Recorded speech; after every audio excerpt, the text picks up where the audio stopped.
ఎన్టీఆర్ జిల్లాలో వరదలు బీభత్సం సృష్టిస్తున్న ఎడతెరిపి లేకుండా కురుస్తున్న భారీ వర్షాలకు వాగులు వంకలు ఉధృతంగా ప్రవహిస్తున్నాయి. కొండపల్లి మున్సిపాలిటీ పరిధిలోని లోతట్టు ప్రాంతాలు నీట మునిగాయి. రహదారులు చెరువులను తలపిస్తున్నాయి. వర్షాలకు కొండపల్లి మున్సిపాలిటీలో డ్రైనేజీలు పొంగి పొర్లుతున్నాయి. ఇళ్లలోకి నీరు చేరడంతో ప్రజలు అనేక ఇబ్బందులు పడుతున్నారు. జనజీవనం పూర్తిగా స్తంభించిపోయింది. మైలవరం ఎమ్మెల్యే వసంత కృష్ణ ప్రసాద్ వరద ప్రభావిత ప్రాంతాల్లో పర్యటించారు.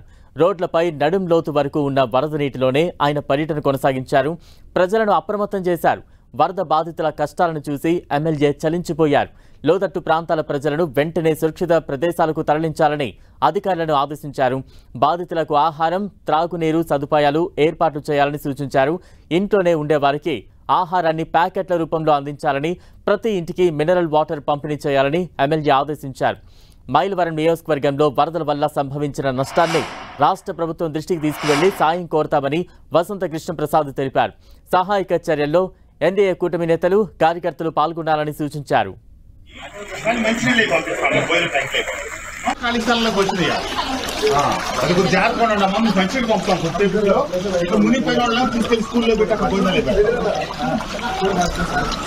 మీకు ఇబ్బంది లేదమ్మా, పైకే ఉన్నారు. ఈ తప్పు టీగలు పెరగవు అమ్మా. కొన్నింట్లో మునిగిపోయి ఉన్నారమ్మా. వీళ్ళందరినీ మనం ఆర్సీఎం స్కూల్లో పెడదాం. అక్కడ స్కూల్ వెళ్ళిపోతుందో అక్కడ స్కూల్ ఇన్ఫార్మ్ చేయండి. కొన్నింట్లో